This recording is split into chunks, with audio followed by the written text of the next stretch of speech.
Sometimes love isn't enough. As an adoptive mom, people would often say this to me, as if to imply I couldn't love my son enough to change behaviors or heal his trauma, so I should probably just give up. At least that's how I took those four powerful words, which had buried themselves deeply in my mind, leading me to doubt my ability to parent my child. Sometimes love isn't enough. That is the truth. Oftentimes, you need love and powerful, personalized tools to raise a child who's experienced trauma and disrupted attachment, or a child who you're struggling to connect with. I am on a mission to help parents raising kids with a tricky past to show up with unconditional love and practical tools to lovingly manage even the most challenging of times. Be sure to subscribe to our podcast and follow us on Instagram and Facebook. Plus, if you like what you hear, I'd love for you to leave a review. Now let's get to the good stuff.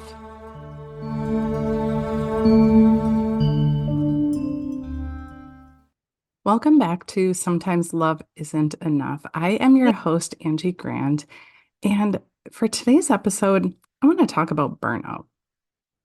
Burnout is so prevalent in society, and oftentimes even more so when talking with parents who are raising children with challenging behaviors. When I think about burnout, I think about being stuck. I think about waking up every day and going through the motions of what's happening at home and not being able to see that there's even a different possibility for our family or for our circumstance. When I think about burnout, I think about feeling exhausted and feeling like we're stuck in a hamster wheel where what we're doing isn't working, but we don't have the energy to do anything different. The thought of even reaching out for help, the thought of asking for ideas is exhausting, because if we ask for ideas, if we ask for help, how in the heck are we going to have time to implement something new, something different? When I look back to my own situation, I, to some degree, felt some burnout.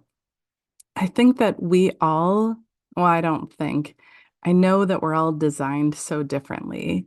We've been talking a little bit about that here in this podcast, but each energy type, and we're going to be going through some more details about the different types coming up soon here, so hang tight for that one. But each energy type is actually designed to handle burnout a little bit differently. So some of the types really have to be super mindful of how they use their energy. Some types can quickly go to burnout because they don't have sustainable energy to handle extra tasks on their day-to-day. Where other types can handle a little bit more of maybe chaos or feeling burnt out just because there's extra energy to burn. Like I said, we'll get into more details about that, but we are all a little bit different. I used to notice this a lot back at my last job, that burnout was a big discussion amongst the team about, the job. I would often hear people saying, oh, this job, just burnout is a real thing in this job. Well, I mean, it is for some, but I look at burnout not only in our energy type and the access to energy that we each have, which is so unique, but I also look at it as part of our expectations, part of our perspective. Because when we think about burnout and think about really like what is burnout, right? It's this place of being exhausted, being out of energy, where then we're not fulfilling our purpose. We're not able to step up and do what we're meant to do in this world. And when we think about parenting, when we're feeling burnt out, it means that perhaps we're not taking the action that we want to take in our parenting relationship. For some of us, when we're burnt out, we end up getting lost in the rabbit hole of social media, right? I don't have enough energy to take care of battling with my child over homework because I'm so burnt out. And scrolling on Facebook just feels good, or scrolling in whatever your social media is. It just feels good. It takes away from that pressure to try and help our child when maybe they don't want the help, or feeling like we've taken on the burden of parenting where maybe we feel like we're the only one that's doing the helping or coordinating or organizing. But when we're in this place of burnout, we're not fully engaged with life. We're not even able really to feel like to enjoy life, to enjoy the parts of life that matter to us. When we're in this place of burnout, it also has a huge impact actually on our physical and our mental health. I mean, I think the mental health part is a little bit easier to see because when we're feeling burnt out, we can get stuck in anxiety or even depression. But we know science tells us that burnout can also lead to physical ailments. When we're stuck in burnout, we can experience physical symptoms like being overly tired. We can experience physical symptoms like headaches, backaches, muscle pain, things that in the moment might not seem like they're related to that burnout. But when we take a step back and really look at the bigger picture, we start to see common patterns happening over and over again. I know in my life, when I was feeling so burnt out, so exhausted, just spent, I was noticing recurrent pain in my neck, pain that no chiropractor, no, I don't know, over the counter medication, massages, acupuncture. It was doing all kinds of different things to try to alleviate the pain, but the pain wasn't a physical pain. The pain was fueled by feeling burnt out. There's also growing research to show that when we're feeling burnt out, it has an impact on our immune system. Research now is starting to show us that when we're burnt out, we have a decreased immune response, meaning we're more susceptible to getting illnesses than when we're in a place of not burnout. We can also see changes in our appetite, in our sleep, and those things can have a huge snowball effect, right? If we're feeling burnt out and then our mind is racing because we're not getting the things done, or we're feeling overwhelmed, or we're stuck in this place of fear. So we're not getting good sleep. So then we're not rested. So then we don't have the energy to attend to the things the next day. It's this vicious cycle that we get stuck in.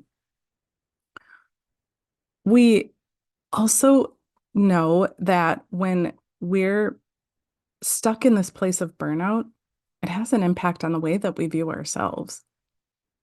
It has an impact on the way that we value ourselves, right? Like I was saying, when we're stuck, when we're stuck in social media land where we're scrolling, then we're beating ourselves up because we didn't help our kids with homework, or we didn't get dinner on the table, or we didn't pay our bills on time because we're avoiding what we feel like is the inevitable. It starts to have a huge impact on our sense of self-worth, our sense of value. We start to feel like we're a failure. And most importantly, when we're stuck in this perpetual cycle of burnout, we we feel trapped and defeated and detached. We feel like there's no way out. So this is what I want to talk about today is what what do we do from this space? What do we do when we're feeling so burnt out, so exhausted? We're not taking action. We're not showing up for our kids the way that we want to. We're not showing up for ourselves the way that we want to. And we're certainly not showing up for our friends or family, our boss, whoever it might be, when we're in this place of burnout. Because quite frankly, we don't have the energy to show up for anybody, and we don't even know where to start. Well, here's what I do know. I know that this place of burnout, when we feel like what we're doing isn't working, what I do know is that this burnout comes because we're trying to push forward to take action that isn't in alignment with who we are. So, what do I mean by that? Well, we all have our own unique energetic blueprint. It's called our human design. And everybody's design has certain energetic needs. Your needs might be different than my needs. My needs are different than my daughter's needs. My daughter's needs are different than my son's needs. We all have unique needs.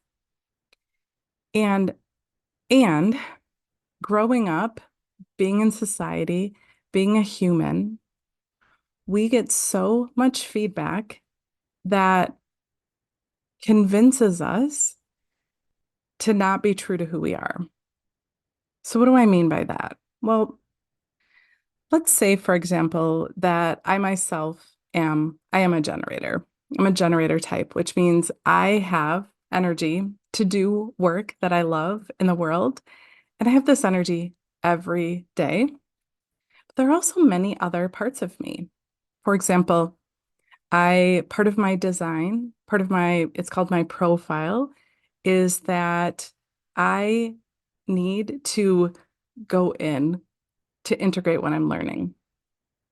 I need to take time alone by myself to really process and learn and understand what I've experienced out in the world.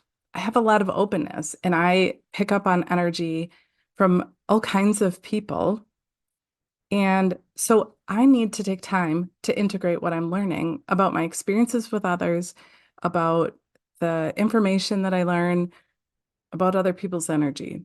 It's part of my design is that I need that alone time. But as a child, and no wrongdoing by anybody, but as a child who tends to seek alone time, we get a lot of feedback about, oh, she's so shy, she's so quiet, she's not confident. She, you know, uh, as a child and an adult who seeks that alone time, we get a lot of feedback. And that feedback is processed by me, by other people who are in similar situations, to be either good or bad. It's how we as humans kind of process information. We tend to put things in a good bucket or a bad bucket. It's what we're taught to do. It helps simplify things in our mind. But when we're getting feedback from the outside world that gives us information that how we are is either good or bad, then in each of us, it creates this desire to hide a little bit of who I am, to maybe feel shameful or doubtful for things that, even though I know to be my truth, I've been given feedback out in the world that perhaps that isn't the right way to be. So, what do I do? What do we all do? Well, we hold up a bit of a mask of who I'm trying to be to appease everybody else. And it's not even necessarily that we have to be people pleasers or even care what people think about us. That mask might be in an effort to preserve our own energy, right? Because if I go out into the world and I'm being a bit of a hermit and I'm trying to keep to myself, but I'm getting feedback about not engaging enough, whether it's explicit or implied feedback about not engaging enough, not interacting enough, not being vocal enough, not whatever, or I'm picking up and perceiving that perhaps other people are doing things another way, the energy that we expend trying to be something that is different than who we are, that is at the cause of the burnout. Our burnout comes from us trying to take action that is not in alignment with that beautiful blueprint that we've all been given about who we are. So we know in our gut, we know in our heart who we're supposed to be. We all do. I know this to be true because each time that I do a human design reading with somebody, I hear the person on the other end of that reading say, like, oh my gosh, let me share a story with you. This has been my experience. I know that I believe fully that human design is an accurate picture of the energetic blueprint that we were born with. But all of us have had so much feedback, whether it's words that people say, actions that people take about us, things that we've internalized. So most of who we're being out in the world is us with a mask on. It's us pretending to be someone that we're not. So when I take this concept back to the idea of burnout and what that really, truly, truly means, and we think about all of this energy we're expending to be somebody who we're not, all this energy we're expending trying to please others or trying to protect our own energy or trying to avoid getting feedback or perceiving feedback that doesn't match with us. That misalignment leads to that burnout. So what in the heck do we do about that? Because society is society, right? Like we, my hope is by sharing what I'm sharing with you, by doing the work that I do with my clients, my hope is that we start to change the perspective of society. But that's not going to be overnight. But we have so much more power over this idea of staying in alignment with who we are. And the solution is actually pretty simple. So when we think about energy types, like I said, there are two kind of buckets of energy types. And that's a very simplistic view of this. But stick with me through this because there's a practical thing that you could start doing right now, today, in your life that will give you a powerful tool to start being more in alignment with who you are. By putting this into practice, you'll start to see that you've been making decisions that aren't in alignment with who you are. And you'll start to see that you have power to start taking or making decisions that are in alignment with who you are. And when you start doing this, when you start implementing this decision-making tool, you're going to start seeing big, big changes in your life when you really honestly step into the strategy. So I'm going to make it super simple for the sake of this podcast, but there are actually quite a few more nuances about it that fine-tune it for you. But here's where I want to start is I encourage you as you're listening to this to pull your human design chart. I reach out to me and I can give you some resources about that. You can send me an email. My contact info is all in the show notes, or you can go onto my website and click contact me. I'm going to get you info on how to get your own unique body chart. Because understanding whether or not you're a sacral type or a generator type is key. So if on your body graph, your body graph says that you are either a generator or a manifesting generator, or it says that your authority is sacral, then the trick is actually pretty easy. So here's what I want you to do. I want you to find a question asking partner. This is hard to do with yourself, at least until you've had quite a bit of practice with it. But I want to walk you through an exercise to actually turn on your sacral. So your sacral is your gut, essentially.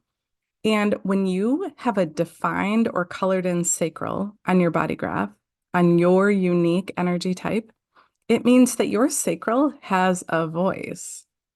It's not the voice that comes from your head that you speak with. It's an uh-huh and uh-uh. It's in your gut. And when we practice turning off our head and turning on our sacral, we get to your truth. We get to the truth about what your body needs.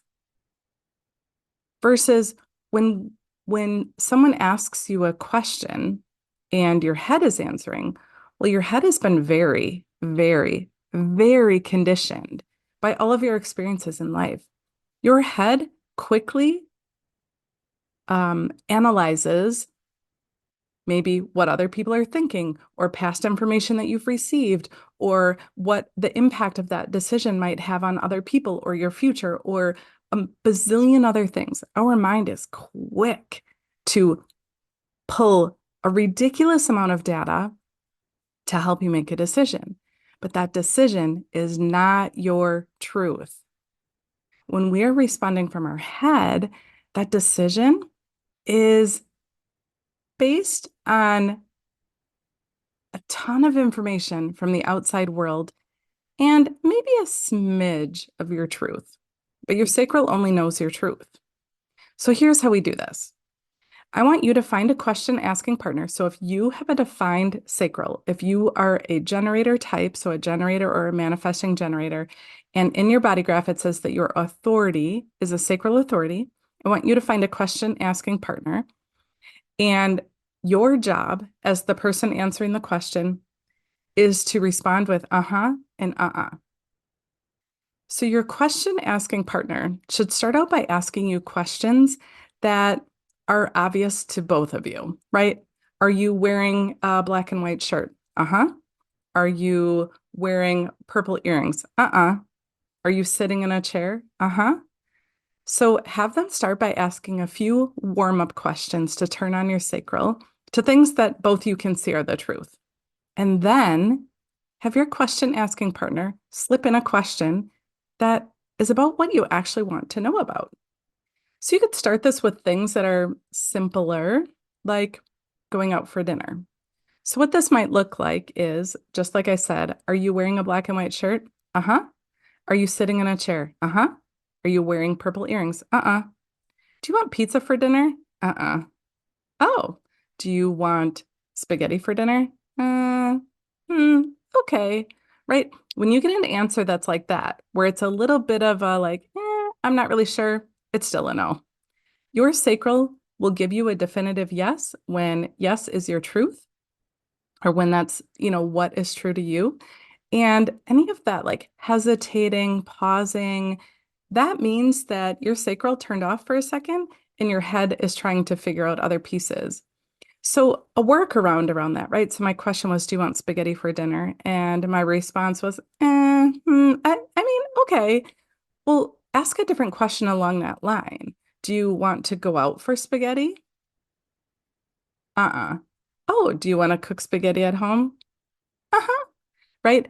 Fine tune that question because perhaps the head was providing input about like, actually, I don't want to go out. And usually we go out for spaghetti and I don't want to upset you if I say right? Like our head quickly jumps in to try to answer the question for us because it's how we've been conditioned.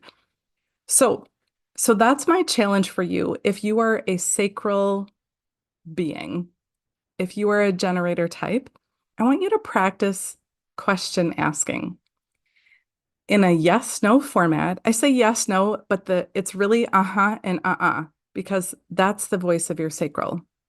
There are some nuances about that. And so if you're going through this exercise and your sacral is saying things like, yep, uh-huh, something quicker or different, well, there's some reasons for that, and I'd love to explain that too, but I don't want to get into that level of detail with this episode. But so that's the challenge for you over the next week is if you are a generator type, practice your sacral responding with those yes, no questions. And for all the rest of you, which is actually a much smaller percentage of the population, I believe that the generator types are about 70% of the population. So that's most of you. But if you are not a generator type, if your sacral is not colored in on your body graph, and if your authority says something other than sacral, well, then I want you to practice open-ended questions. So that same exercise, you don't have to go through turning on your sacral, but don't ask people who have that open sacral, don't ask them yes, no questions. Instead, if we want to have that discussion about dinner, right? So you have two people in the family and you want to find out everybody's answer. Well, ask the sacral type the yes, no questions and ask the open sacrals or the non-generator types, ask them open-ended questions like, hey, what were you thinking about for dinner tonight? Use an open-ended question, which doesn't lead them to any type of answer. It leaves open options. And oftentimes people who have an undefined or an open sacral, oftentimes what will happen is that, and again, there are actually quite a few different responding types for those open sacrals, but for the sake of simplicity, I just want you to practice this exercise. But for those open sacral types, oftentimes what will happen is that they'll talk out their answer. So they might start by saying something along the lines of, I was thinking we haven't had pasta for a long time. So maybe we should go out for pasta. Actually, tacos sound pretty good tonight. And they might go through a process of talking things out. So wait until they come to their conclusion. Avoid asking yes, no questions if their sacral is undefined or open, and let those open sacral types talk it out. Again, there are some other specifics about that type that we're not going to get into in this episode, but I want to give you a way to start getting to the truth of the two very broad different energy types. Because back to the discussion of burnout, if most of our burnout, if not maybe all of our burnout, comes from being misaligned with our truth, well, then let's start with getting to our truth. Because quite frankly, we're not raised to understand our truth. We're not raised, most of us, to tap in to what matters to us. In fact, most of us are raised in a society, in a family, in a community, in a school system to answer with our head, and we are conditioned to think that we're supposed to answer in a way that appeases those around us. But imagine a world where everyone was fully stepping into who they are and stepping into their truth. That's not a selfish thing at all. In fact, when we are able to step into our truth, when we're able to be a full fruition of who we are, that's not selfish at all. Because when we're in that place where we're stepping into our truth and we're not expending all of our energy trying to make everybody else happy, we actually can have the energy, have the sustainability to step up and do what we want to do for others instead of trying so hard to hold up this mask that really blocks who we really are, blocks what matters to us, and ultimately at the end of it, leaves us in a position where we're not engaging with the people that we love most in a way that matters. So my challenge for you is to practice responding in either a sacral way with those yes, no questions or a non-sacral way with allowing that free talk to get to your truth. That's my one challenge for you as parents, right? Because you stepping into you getting out of burnout matters a ton when we think about stepping up for our kids. And ultimately, I don't want you to be burnt out because I need you. Society needs you. Humanity needs you to be the best version of a parent that you can be so that you can show up for your kiddos the way that they need you to. And your kids actually need to step into their truth too. So as you're fine-tuning your ability to step into your truth with this simple question asking task, I want you to actually start practicing it with your kids too. So if your kiddo is a generator, ask them more yes/no questions. And it isn't about limiting possibilities. It isn't about not offering them the full spectrum of happiness in their life, but it's about helping them feel what their truth feels like so that they can start responding in a way that is aligned with them. Because we need your kids stepping in to their purpose, stepping into their full potential in the same way that I need you to. So that's my task for you over the next week. If you choose to take it, I would love to hear your thoughts and your feedback about this. And if you're feeling stuck and you don't know how to implement it or you want a practice partner, that's what I'm here for.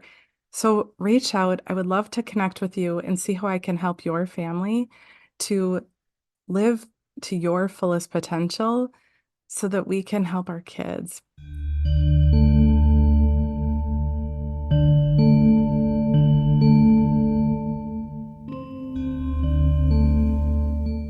I hope that you found this episode so incredibly powerful. Thank you for joining us for Sometimes Love Isn't Enough. If you resonated with what you heard here, please subscribe to this podcast and give us a review. You can also follow us on all the socials. Check the show notes for all the details about how to start tackling behaviors and creating a powerful, loving relationship with your child, a child who needs your love the most. And if your gut's telling you that it's time for a change now, book a free consult. I'd love to help you love unconditionally and show you that you have that power within you.